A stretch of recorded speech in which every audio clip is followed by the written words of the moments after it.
This is the Extreme Sports Network, bringing you the best in extreme sports competition. Hi folks, Ferd Winkle here for the Extreme Sports Network, where we bring you the best in extreme sports competition. Today we're airing a special edition of Extreme Sports, live from Wikers Corner, Oregon, with an expose that is going to blow the lid off of one of the most beloved sports on our network. I am, of course, talking about the Professional Wine Tour, which has been a mainstay of XDSN almost since its inception. With me is a man who needs no introduction to our fans and whose name is familiar to every sommelier in the country, Bunter Sweet Lips Baskin, who has dominated the Professional Wine Tour since 2002 and made famous the line, "Everybody's a wanker." Since what Bunter is going to reveal to us in an XDSN exclusive could deal a crippling blow to the wine tour and ruin the reputation of many of the best known names in professional binge drinking, we have disguised Bunter's appearance to protect his identity. Bunter, thank you for allowing us into your home. It's good to see you again. Now to start, why don't you give us a little background on your experiences as a professional on the wine tour? Thank you, Ferd. I'd love to. Well, as you said, I started touring professionally back in 2002, but I actually made a name for myself following the county fairs in the mid-90s. Back then, you had to have knowledge and technique in order to qualify as a pro. Nowadays, anybody can get on the circuit with a paper bag and endurance. I remember the first time I saw you. It was at the Ingham County Fair in Michigan, when you refused to drink a bottle of peach cremant that you said had soured. That's when they started calling you Sweet Lips. Extreme Sports was just getting started then, and that event was our big break in mainstream broadcasting. I watched you down a bottle of Vignolet in 5 seconds flat and not spill a drop. It was a privilege to get the interview with you after. Yeah, I remember. Sorry about your jacket. Did you ever get it clean? No. Once that stuff sets in, it's there for life. But let's get down to brass tacks. Tell us about the latest scandal to hit the wine tour. Well, for me, it all began with the Ouzo Aficionado of '03. A minor event in the Greek genome of Aro. It was my introduction into how corrupt the system had become. Excuse me, Bunter, but for the folks at home who aren't familiar with the Aficionado, let me just say that it was never regarded as a true wine event. But the Ouzo Aficionado was allowed for 5 years under the Nice Accords, and was only removed after the Anisano fiasco 6 years ago. That's right, Ferd. That's when it was discovered that contestants were being given different size mugs during events. Some of the glasses had an extra lining in them that reduced the quantity by an ounce or more.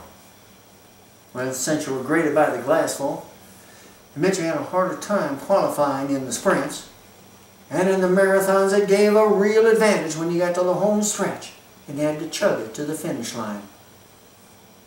Of course, it totally threw off the betting odds. It was a disillusioning, eye-opening revelation to me about the harsh realities of being a professional on the wine tour. But you stayed on. Why? They promised to reform the game, and to be honest, I didn't want to give up the money, the groupies, or the fame. I remember my first year on the circuit, when I became known all over Europe and Southern California, and women would come flocking to see me touch glass to lip. It was magical. So tell our viewers what happened this time to change your mind. Well, I was on tap to win the patent leather wine key at the Grenache Grande in Lisbon earlier this year when it all came tumbling down. I decided to take a breather and was enjoying the coast down in Setúbal, slurping in a Sauvignon Douro, when I was approached by someone who called himself Squashed Grape. He let it spill that he had information on a new gambling scam on the circuit and brought it to me because he was a fan and believed in the purity of the sport. Tell the folks what you discovered, Bunter. Take a look for yourself. A longer straw means it takes a longer, harder draw to get the same amount of wine up than with a short straw. In a sprint, it can mean 1/10 of a second time difference per sup. And in a marathon, you could fall behind by as much as a quart before last call. Remind the folks why straws are used. In the old days, straws weren't used at all. But this meant that guys with big mouths, like the legendary Morgan David, were able to drop a pint in the gulp. There was no technique. Size and volume were all that mattered. Like sex. So, around 2007, it was decided in the interest of fairness to use straws. That way all contestants would be using the same diameter intake for the draw. I see. And what made you finally decide to take action? Here's the straw they gave me for the finals. I just couldn't take it anymore. And that's why you left? That's why I left. Hunter, I admire the courage of your convictions. Folks, we'll be right back for more of this riveting expose, but first, a word from our sponsors. Sherry, Sherry, give me your answer please. It's so scary down here on my knees. You can't afford a limo, how about the Chevy demo? You look so good spread across the... That's because the passenger doors don't work! You can rent it to buy from me. So folks, come on down for a flaky deal backed by our flaky guarantee. We're no dealership. We sell cars with you in mind. Welcome back, folks. Butter, didn't you and Patty Sorrell have a thing going? What happened with that? Yeah, Patty and I had a thing going for a while, but she developed liver problems and went to AA, and we just drifted apart. Being a pro is tough, and it's always hardest on the ones you love. Keep that in mind, folks. So, what are you doing now, Bunter? Now I follow my true heart's dream and look to the future. Good for you. And what is your true heart's dream? Let me show you. Here you go, Ferg. Look at this. What is that? It looks like a doily. That's right, Ferg. I've just started lacing, and I've taken to it like a wino to 4 roses. I really think I found my niche. Really? Yeah.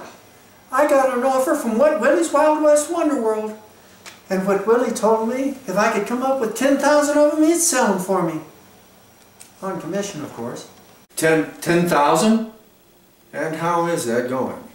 Well, right now I can do 1 a day if I don't take a lunch break. I do that Monday through Saturday, and on Sunday I add the taffeta. And when did you start? Last Tuesday. What do you think? Well, you know, I do like taffeta.